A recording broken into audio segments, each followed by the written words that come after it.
Friendly PSC, ഞാൻ ആര്യ. അപ്പോൾ SCRT Malayalam പാഠഭാഗങ്ങൾ 3ാം ക്ലാസ് മുതൽ 10ാം ക്ലാസ് വരെ പഠിക്കുന്ന നമ്മുടെ ക്രാഷ് കോഴ്സിന്റെ 2ാമത്തെ ക്ലാസ് ആണിന്ന്. അപ്പോൾ 1ാമത്തെ ക്ലാസ്സിൽ നമ്മൾ 3ാം ക്ലാസ്സിലെ സാഹിത്യ ഭാഗവുമായിട്ട് ബന്ധപ്പെട്ട PSC റിലേറ്റഡ് ക്വസ്റ്റ്യൻസും ഇമ്പോർട്ടന്റ് വസ്തുതകളൊക്കെ പഠിച്ചിരുന്നു. അത് കാണാത്തവർ കാണുക. അപ്പോൾ ഇന്നത്തെ ക്ലാസ്സിൽ നമ്മൾ 3ാം ക്ലാസ്സിലെ പ്രധാന പദങ്ങളാണ് പരിചയപ്പെടുന്നത്.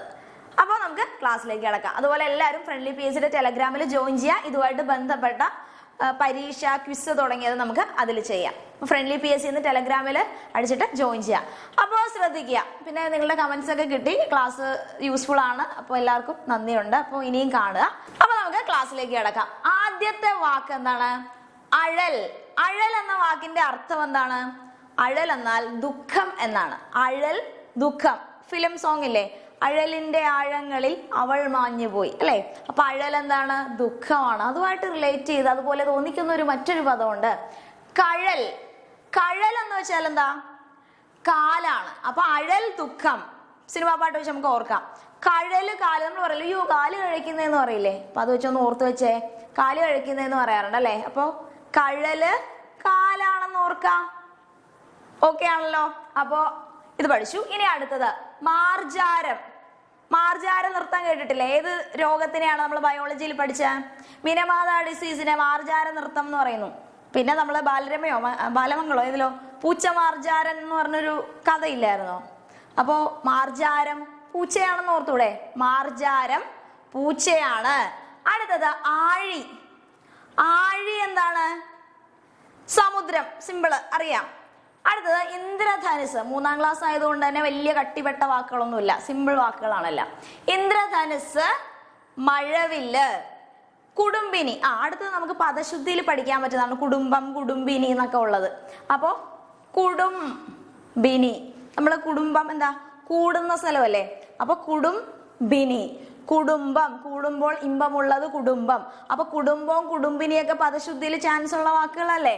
അപ്പോ കുടുംബിനി. കുടുംബിനി ഓർക്കുക. ഇനി അടുത്തത് അതിർത്തി. പ്രീവിയസ് ക്വസ്റ്റ്യൻ ആണ്. അതിർത്തി. അതിർത്തി എന്താണ്? ബൗണ്ടറി എന്നാണ് അല്ലെ അർത്ഥം. അപ്പൊ അത് ആ തിര എന്നുള്ള അതിര ഇല്ലേ? അപ്പൊ അത് പോലെ തന്നെ അതിർത്തിയാണെന്ന് ഓർക്കുക കേട്ടോ. അതിർത്തി. അപ്പൊ അതിര ആലോചിച്ച് വള്ളിയിട്ടിട്ട് തന്നെയാണ് അതിർത്തി എഴുതുന്നത്, അല്ലാതെ ഇട്ട് വയ്ക്കരുത്. അത് നമ്മൾ 3 വാക്ക് പിന്നെ പഠിക്കും. ആവൃത്തി, നിവൃത്തി, പ്രവൃത്തി. അത് വൃത്തി ചേർന്നതാണ്. അത് അടുത്ത ക്ലാസ്സിൽ നമുക്ക് പഠിക്കാം. ഇപ്പൊ നമ്മള് അതിർത്തി പദശുദ്ധിയിൽ ചോദിച്ച പ്രീവിയസ് ചോദ്യമാണ്. അതിർത്തി, അതിരിന്റെ തീയാണ് അതിർത്തി. അടുത്തത് വാചി എന്ന വാക്ക്. വചിക്കുക എന്ന് പറയാൻ എന്താണ്? വചിക്കുക, പറയുക. അപ്പൊ വാചി എന്താണ്? വാക്കാണ്. വചസ് എന്താണ്? വാക്കാണ്. അപ്പോ വാചിയും വചസ്സും വാക്കാണ്. വചിക്കുക, പറയുക. വാചി വാക്ക്, വചസ് വാക്ക്. അപ്പൊ വാചി എന്താണ്? ഇമ്പോർട്ടന്റ് ആണ്. വാചി, ജയത്തിന്റെ ജ. വാചി എന്നാൽ, വാചി എന്നാൽ കുതിര. വാചി വാഹനം, അയ്യപ്പന്റെ വാഹനം. അയ്യപ്പന്റെ വാഹനം കുതിരയാണ്. കമന്റ് ചെയ്യരുത്. അത് പുലിപ്പാൽ എടുക്കാൻ പോയിട്ട് പുലിപ്പുറത്ത് വരുന്നതാണ്, അല്ലാതെ വാഹനമല്ല പുലി കേട്ടോ. അയ്യപ്പന്റെ വാഹനം കുതിരയാണ്. അപ്പോ വാജി കുതിര. തമ്മിൽ മാറിപ്പോയിരിക്കണേ.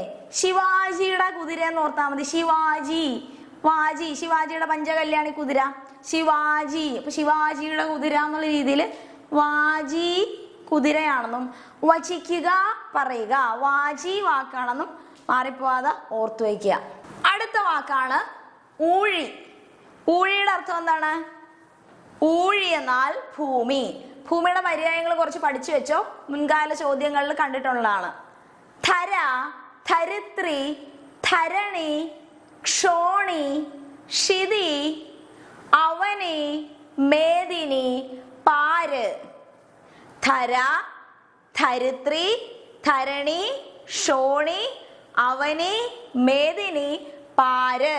പിന്നെ ഊഴിയും കൂടെ ഓർക്കുക. ഊഴി ഭൂമിയാണ്. അടുത്തത് വനഭൂവി. വനഭൂവി എന്ന് വെച്ചാൽ എന്താണ്? വനപ്രദേശം. വനഭൂവി, വനപ്രദേശം. അതുപോലെ പന്ഥാവ് എന്ന വാക്കിന്റെ അർത്ഥം എന്താണ്? പന്ഥാവ്, നായും ധായും കൂടെ. പന്ഥാവ്. പന്ഥാവ് എന്താണ്? വഴിയാണ്. പാന്തറോ? വഴിയാത്രക്കാർ. പാന്തർ വഴിയാത്രക്കാർ. പന്ഥാവ് വഴി. പാഥേയം പൊതിച്ചോറ്. ഇത്തരം കാര്യങ്ങൾ പഠിക്കുക. അപ്പൊ നമുക്ക് അടുത്ത ഇതിലേക്ക് പോവാം. ഗതിയില്ലാത്തവർ എന്നതിന്റെ ഒറ്റ വാക്ക് എന്താണ്? അഗതികൾ. ഗതിയില്ലാത്തവർ അഗതികളാണ്. കൂടെ പഠിക്കുന്ന ആൾ ഒറ്റ വാക്ക് എന്ത് പറയാം? സഹപാഠി അല്ലെ? കൂടെ പഠിക്കുന്ന ആൾക്ക് നമ്മൾ സഹപാഠികൾ എന്നല്ലേ പറയാ. അപ്പൊ കൂടെ പഠിക്കുന്ന ആള് സഹപാഠി. ഇപ്പൊ കൂടെ വർക്ക് ചെയ്യുന്നവര്, കൂടെ നമ്മളോട് ജോലി ചെയ്യുന്നവരെ നമ്മൾ എന്ത് പറയും? സഹപ്രവർത്തകർ എന്ന് പറയും. അതുപോലെ സഹപാഠി. അടുത്തത് നയിക്കുന്ന ആള് ഏതാണ്? നേതാവ്. നയിക്കുന്ന ആള് നേതാവാണ്. അടുത്തത് പ്രീവിയസ് ക്വസ്റ്റ്യൻ ആണ് അല്ലെ? അറിയാനുള്ള ആഗ്രഹം എന്താണ്? ജിജ്ഞാസ. അത് നമ്മുടെ PSC ക്വസ്റ്റ്യൻ ആണ്. അറിയാനുള്ള ആഗ്രഹം എന്താണ്? ജിജ്ഞാസ. അറിയാനുള്ള ആഗ്രഹം ജിജ്ഞാസ. അറിയാൻ ആഗ്രഹിക്കുന്ന ആൾക്ക് നമ്മൾ എന്താണ് പറയുന്നത്? ജിജ്ഞാസു ആണ്. ജിജ്ഞാസു. അറിയാൻ ആഗ്രഹിക്കുന്ന ആൾ ജിജ്ഞാസു. അടുത്ത നമുക്ക് അർത്ഥം നോക്കാം. കലഹം എന്ന വാക്കിന്റെ അർത്ഥം എന്താണ്? വഴക്കാണ്. കലഹം മൂലം കാമിനി മൂലം കലഹം പലവിധ മുലകിൽ സുലഭം. അപ്പോ കനകം മൂലം കാമിനി മൂലം. കനകം എന്താണ്? സ്വർണമാണ് അല്ലെ? ഹേമം, കനകം ഇതൊക്കെ സ്വർണമാണ്. പിന്നെ കാമിനി, കാമിനി സ്ത്രീ, ഭാര്യ എന്നൊക്കെ പറയും. അപ്പൊ കാമിനി എന്താണ്? സ്ത്രീ. അപ്പൊ സ്വർണം മൂലവും സ്ത്രീ മൂലവുമാണ് എന്താണ്? കലഹം പലവിധ മുലകിൽ സുലഭം. കലഹം വഴക്ക്. അപ്പൊ ഭൂമിയില് ഉലക ലോകം, ലോകത്ത് പല രീതിയിൽ വഴക്കുണ്ടാകാനുള്ള പ്രധാന കാരണം ഒന്ന് സ്വർണം, പിന്നെ ഒന്ന് സ്ത്രീ അല്ലെ? കുഞ്ചൻ നമ്പ്യാരുടെ വരികളാണ്. അപ്പൊ കലഹം വഴക്ക്, കനകം സ്വർണം, കാമിനി സ്ത്രീ.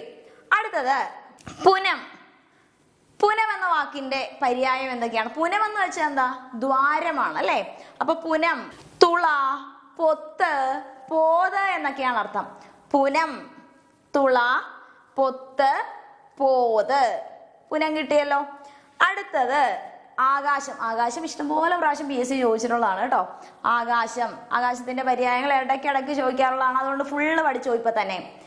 ആകാശം, വ്യോമം. നമ്മൾ വ്യോമസേന, വ്യോമം. പിന്നെ നഭസ്, മാനം. മാനം പിന്നെ എപ്പോഴും പറയുമല്ലോ അല്ലെ? പിന്നെ ഗഗനം, ഗഗന സഞ്ചാരി കേട്ടിട്ടില്ലേ? ഗഗനം. പിന്നെ വിഹായസ്, വിഹായസ് ആകാശം. വിഹായസിൽ ഗമിക്കുന്നത് എന്താണ്? വിഹകം. വിഹകം എന്താണ്? വിഹകം പക്ഷിയാണ്. അപ്പൊ വിഹായസ് ആകാശം, വിഹായസിൽ ഗമിക്കുന്നത് വിഹകം. വിഹകം പക്ഷി.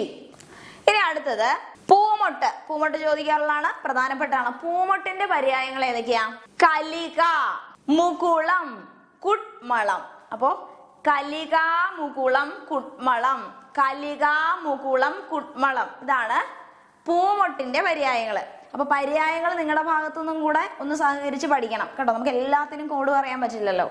അപ്പൊ കുറച്ച് പര്യായങ്ങളൊക്കെ നിങ്ങൾ തന്നെ ഒന്ന് പറഞ്ഞ് പഠിക്കണം. ഇപ്പൊ പൂമൊട്ടൊക്കെ ഇമ്പോർട്ടന്റ് ആണ്. കലിക, കലിക, പൂമൊട്ട്. മുകുളം, കുട്മളം. കുട്മളം പൂമൊട്ടാണ്. അടുത്തത് പ്രീവിയസ് ക്വസ്റ്റ്യൻ ആണ് കേട്ടോ. ഭംഗി. ഭംഗിയുടെ പര്യായം എന്തൊക്കെയാ?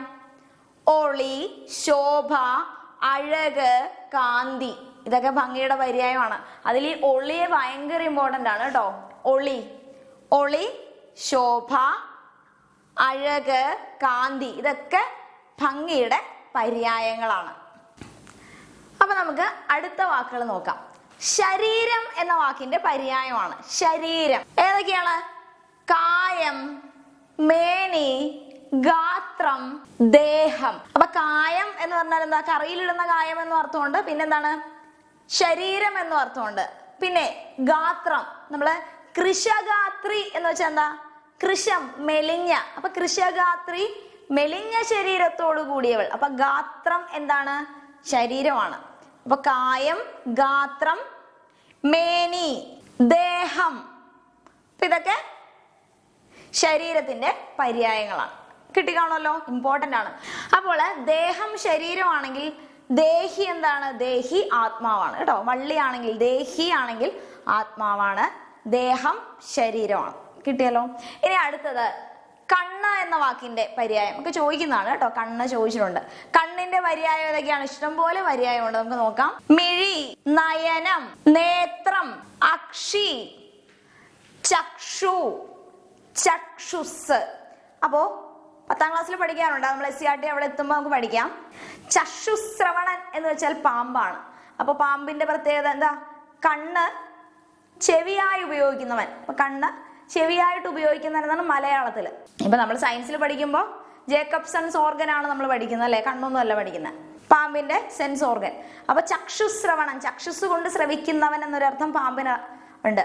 അപ്പോ ചക്ഷു എന്ന് പറഞ്ഞാലും ചക്ഷുസ് എന്ന് പറഞ്ഞാലും കണ്ണാണ്. അപ്പൊ നേത്രം, അക്ഷി, ലോചനം, വിലോചനം, ലോചനവും വിലോചനവും ഒക്കെ കണ്ണാണ്. അടുത്തത് ഈക്ഷണം എന്നൊരു വാക്കും കൂടെ ഉണ്ട്. അത് പുതിയതായിരിക്കും, അല്ലെങ്കിൽ അങ്ങനെ കേട്ടിട്ടുണ്ടാവില്ലായിരിക്കും. ഈക്ഷണം എന്ന വാക്ക്. അപ്പൊ നമ്മള് വീക്ഷണം നടത്തുന്നത് കണ്ണുകൊണ്ടല്ലേ. അപ്പൊ വീക്ഷണം, ഈക്ഷണം ആ ഒരു രീതിയിലൊന്ന് ഓർത്തു വെക്കുക കേട്ടോ. ഈക്ഷണം കണ്ണാണ്. ഈക്ഷണം നമ്മൾ വീക്ഷിക്കുന്ന കണ്ണുകൊണ്ടല്ലേ, അപ്പൊ ആ രീതിയിൽ ഓർത്തു വെക്കുക. അതുപോലെ ദൃഷ്ടി. അപ്പൊ ഇത്തരം കാര്യങ്ങൾ ഓർത്തു വെക്കുക. അതില് നയനവും നേത്രവും അക്ഷിയും ഒക്കെ വളരെ ഇമ്പോർട്ടന്റ് ആണ്. അടുത്ത വാക്ക് നക്ഷത്രം. നക്ഷത്രവും അതുപോലെ തന്നെ പരീക്ഷയ്ക്ക് ചോദിക്കുന്നതാണ്. നക്ഷത്രത്തിന്റെ പര്യായം ഏതൊക്കെയാണ്? താരം, താരകം, ഉഡു. ഉഡു ഇമ്പോർട്ടന്റ് ആണ്, പരീക്ഷയ്ക്ക് ചോദിക്കാറുള്ളതാണ്. അപ്പൊ താരം, താരകം, ഉഡു. പിന്നെ ഋക്ഷം. എന്താണ് ഋക്ഷം എന്ന വാക്ക്? പിന്നെ നിങ്ങൾ പുതിയതായിട്ട് കേൾക്കുന്നതായിരിക്കും, ഭം എന്നും പറയും കേട്ടോ. നക്ഷത്രത്തിന് ഭം എന്ന് പറയും. എന്താ പറയുന്നത്? ഭം. ഭമ്മു എന്താണ്? സ്ക്രീൻഷോട്ട് എടുക്കേണ്ടവർ എടുത്തോ കേട്ടോ. ഈ സ്ക്രീൻഷോട്ട് എടുക്കുന്നതിലൊക്കെ നല്ലത് അറിയാൻ വയ്യാത്തത് എഴുതിയെടുക്കുന്നതാണ് കേട്ടോ. അപ്പോൾ പറ്റുന്നവരെ എഴുതിയെടുക്കാൻ നോക്കുക, അറിയാൻ വയ്യാത്ത മാത്രം എഴുതിയെടുത്താൽ മതി. അപ്പോൾ നക്ഷത്രത്തിന്റെ പര്യായം താരം, താരകം, ഉഡു, ഋക്ഷം, ഭം. ഭം ഭം എന്താണെന്ന് അറിയാവോ? ഭം നക്ഷത്രമാണ്. ഭം ഭം എന്ന് പറഞ്ഞാല് പുകയെന്നും അർത്ഥമുണ്ട്, ഈച്ച. രണ്ട് ഭം ഭം കേട്ടോ. ഭം ഭം ഈച്ചയെന്നും പുകയെന്നും അർത്ഥമുണ്ട്. അറിയാൻ വേണ്ടി പറഞ്ഞതേ ഉള്ളൂ. ഇനി അടുത്ത വാക്ക്. അടുത്തതും പ്രീവിയസ് ആണ്. കരം. ഉണ്ടോ? 3ാം ക്ലാസ്സിൽ നിന്നൊക്കെയാണ് ചോദിക്കുന്നത്. കരത്തിന്റെ പര്യായം ഏതൊക്കെയാ? കൈയുണ്ട്, പിന്നെ ഭുജം. കയ്യ്, ഭുജം, ബാഹു. ആജാനുബാഹു നമ്മൾ പഠിച്ചു അല്ലെ. ആജാനുബാഹു, ജാനു കാൽമുട്ട്. ആജാനുബാഹു കാൽമുട്ട് വരെ കൈക്ക് നീട്ടമുള്ളവനാണ്. അപ്പൊ ബാഹു എന്താണ്? ബാഹു കൈയാണ്. അപ്പോ കൈ, കരം, ഭുജം, ബാഹു. കിട്ടിക്കാണുമല്ലോ. അത് പ്രീവിയസ് ആണ് കേട്ടോ. ഈ കരവും നക്ഷത്രവും കണ്ണും ഒക്കെ ഇടയ്ക്കിടയ്ക്ക് ചോദിക്കുന്നതാണ് BSc. അടുത്തത് ഇമ്പോർട്ടന്റ് ആണ്. അരി അഥവാ ശത്രു. അരി കഴിക്കുന്ന അരി എന്ന് അർത്ഥമുണ്ട്, പിന്നെ ശത്രു എന്ന് അർത്ഥമുണ്ട്. ഇപ്പൊ ഒരു വാക്കിന് തന്നെ പല അർത്ഥങ്ങൾ വരില്ലേ. ഇപ്പൊ കായം, ശരീരം എന്നും വരും, അതുപോലെ കറിയിലിടുന്ന കായം എന്ന് വരും. അതിനെന്താണ് പറയണെന്ന് അറിയോ? അതിന് നാനാർത്ഥങ്ങൾ എന്നാ പറയുന്നത്. അതായത് ഒരു പദത്തിന് വിവിധ അർത്ഥങ്ങൾ, ഒരു പദത്തിന് നാനാ അർത്ഥങ്ങൾ ഉണ്ടെങ്കിൽ അതിന് നാനാർത്ഥം എന്നാ പറയുന്നത്. ഈ അരി എന്ന് പറയുന്നത് നാനാർത്ഥത്തിലാണ്. അരിക്ക് നമ്മൾ കഴിക്കുന്ന അരി എന്നും അർത്ഥമുണ്ട്, അതുപോലെ ശത്രു എന്നൊരർത്ഥമുണ്ട്. അപ്പൊ അരി പര്യായങ്ങളൊന്ന് നോക്കിയേ. ശത്രു, രിപു, വൈരി, അരാതി. അപ്പോ ശത്രു, രിപു, വൈരി, അരാതി. ഇത്രയാണ് അരിയുടെ പര്യായം, ശത്രുവിന്റെ പര്യായം. ഓർത്തു വെക്കണേ. അപ്പൊ ഇത്രയും കൊണ്ട് ഇമ്പോർട്ടന്റ് ആയിട്ടുള്ള വാക്കുകളൊക്കെ കഴിഞ്ഞു. ഈ സിമ്പിൾ വാക്കുകളൊന്നും ഞാൻ എടുത്തിട്ടില്ല. അപ്പൊ അതിന് നിങ്ങൾ ടെക്സ്റ്റ് ഒന്ന് ജസ്റ്റ് ഒന്ന് വായിച്ചാൽ മതി. അപ്പൊ നമ്മൾ കഴിഞ്ഞ ക്ലാസ്സിൽ പാർട്ട് 1 കുറെ സാഹിത്യകാരന്മാരുടെ പേര് പറഞ്ഞു അല്ലെ. 3ാം ക്ലാസ്സിൽ വരുന്ന അതില് വരുന്ന ഒരാളാണ് വീരാൻകുട്ടി. അപ്പൊ വീരാൻകുട്ടിയുടെ കവിത ഏതാണ്? മിണ്ടാപ്രാണി. അതുപോലെ അതിന്റെ പ്രീവിയസ് ചോദ്യമാണ് ഇത്. അത് 2017 കേരള സാഹിത്യ അക്കാദമി അവാർഡ് കിട്ടിയിട്ടുണ്ട്. അപ്പൊ അതുകൊണ്ട് തന്നെ നമ്മളതൊന്ന് ഓർത്തു വെക്കുന്നത് നല്ലതാണ്. 2017 കേരള സാഹിത്യ അക്കാദമി അവാർഡ് കിട്ടിയത് ആരുടെ കവിതയ്ക്കാണ്? വീരാൻകുട്ടിയുടെ മിണ്ടാപ്രാണി എന്ന കവിതയ്ക്കാണ്. വീരാൻകുട്ടി, മിണ്ടാപ്രാണി. പിന്നെ അതുമായിട്ട് റിലേറ്റ് ചെയ്തൊരു പോയിന്റ് ആണ്, ചോദിച്ചിട്ടില്ല എന്നാലും ഒന്ന് പഠിച്ചു വെച്ചേക്കുക. ഈ വീരാൻകുട്ടി നായരം കുളംകുട്ടി എന്ന പേരില് ബാലസാഹിത്യ കഥയും കവിതയൊക്കെ എഴുതിയിട്ടുണ്ട്. അപ്പോ നായരം കുളംകുട്ടി എന്ന പേരിൽ ബാലസാഹിത്യ രചനകൾ നടത്തിയത് ആര് തന്നെയാണ്? നമ്മുടെ കുട്ടി തന്നെയാ. അപ്പൊ രണ്ടിടത്തും കുട്ടിയുണ്ട്, വീരാൻകുട്ടി, നായരം കുളംകുട്ടി. ആ കുട്ടി ഒന്ന് ചോർത്തുക. പിന്നെ നമ്മൾ കഴിഞ്ഞ ആദ്യത്തെ ക്ലാസ്സിൽ കുഞ്ചൻ നമ്പ്യാരുടെ കുറെ പോയിന്റ്സ് പറഞ്ഞല്ലോ. അപ്പൊ 3ാം ക്ലാസ്സുകാർക്ക് പഠിക്കാനുള്ള കുഞ്ചൻ നമ്പ്യാരുടെ വരികള് ഘോഷയാത്ര എന്ന കൃതിയിൽ നിന്നാണ് കേട്ടോ. ഘോഷയാത്ര എന്ന തുള്ളല്. അപ്പൊ ഘോഷയാത്ര എന്ന തുള്ളൽ എഴുതിയതാരാണ്? കുഞ്ചൻ നമ്പ്യാർ. ഇനി അടുത്തത് കുഞ്ചൻ നമ്പ്യാരുമായിട്ട് ബന്ധപ്പെട്ട നമ്മുടെ കമന്റ് സെക്ഷനിൽ വന്ന കേട്ടോ. വിഷാദത്തിന്റെ കഥാകാരി ആരാന്ന് എങ്ങനെ ചോദിച്ചായിരുന്നല്ലോ. അപ്പൊ അതില് കുഞ്ചൻ ദിനവും തുഞ്ചൻ ദിനവും ഒക്കെ നമ്മുടെ ഒരു സുഹൃത്ത് കമന്റ് ചെയ്തിട്ടുണ്ടായിരുന്നു. അപ്പൊ നമുക്ക് തൽക്കാലം കുഞ്ചൻ നമ്പ്യാരെ പഠിച്ചുകൊണ്ട് കുഞ്ചൻ ദിനവും കൂടെ ഒന്ന് ഓർത്ത് വെക്കാം, മറന്നു പോകാത്ത രീതിയിൽ. കുഞ്ചൻ ദിനം എന്നാണ് മെയ് 5 കേട്ടോ. നമ്മുടെ കോഴ്സിലെ 2 ക്ലാസ് കംപ്ലീറ്റ് ചെയ്തു. അപ്പൊ 3-ാം ക്ലാസ് പ്രധാനപ്പെട്ട കാര്യങ്ങളൊക്കെ നമ്മൾ ഇതിൽ പറഞ്ഞിട്ടുണ്ട്. അപ്പൊ ഇതുമായിട്ട് ബന്ധപ്പെട്ട് എക്സാം എഴുതി നോക്കാനും ക്വിസ് അറ്റൻഡ് ചെയ്യാനൊക്കെ നമ്മുടെ ഫ്രണ്ട്ലി PSC ടെലഗ്രാമിൽ ജോയിൻ ചെയ്യാം. ടെലഗ്രാമിൽ ഫ്രണ്ട്ലി PSC എന്ന് കൊടുത്താൽ മതി. അതുപോലെ നമ്മുടെ ചാനൽ ഇഷ്ടപ്പെട്ടാൽ തീർച്ചയായിട്ടും നിങ്ങൾ കമന്റ് അറിയിക്കുക കേട്ടോ. അപ്പൊ നിങ്ങളുടെ കമന്റ് വരുമ്പോഴാണ് അടുത്ത ക്ലാസ് എടുക്കാനുള്ള എനിക്കൊരു പ്രചോദനമാവുന്നത്. പിന്നെ ക്ലാസ് ഇഷ്ടപ്പെട്ടാൽ ഫ്രണ്ട്ലി PSC സബ്സ്ക്രൈബ് ചെയ്യുക, ലൈക്ക് ചെയ്യുക, ഷെയർ ചെയ്യുക. പിന്നെ നമ്മുടെ പ്ലേലിസ്റ്റിൽ നോക്കിയാൽ വ്യാകരണത്തിന്റെ ക്ലാസ് ഒക്കെ ഉണ്ട്, ഇംഗ്ലീഷ് ക്ലാസ്സും GK ഒക്കെ ഉണ്ട്, കറണ്ട് അഫേഴ്സ് ഉണ്ട്. അപ്പൊ അതൊക്കെ കൂടെ കാണുക. നമ്മൾ ഈ ഒരു സീരീസിൽ കണ്ടിന്യൂസ് ആയിട്ട് പഠിച്ച് മലയാളം വൊക്കാബുലറി അത്യാവശ്യം നല്ലൊരു വെളിവാക്കി വെക്കുക. ഓക്കെ, അപ്പൊ നമുക്ക് അടുത്ത ക്ലാസ്സിൽ കാണാം. അപ്പൊ ഈ 2 ക്ലാസ്സിന്റെയും പരീക്ഷ 27-ാം തീയതി ഏപ്രിൽ 27 രാവിലെ ഉണ്ടാവും. അപ്പൊ ലിങ്ക് നമ്മളുടെ ടെലഗ്രാമിൽ ഷെയർ ചെയ്തേക്കാം. അപ്പൊ ഓക്കെ, ബൈ.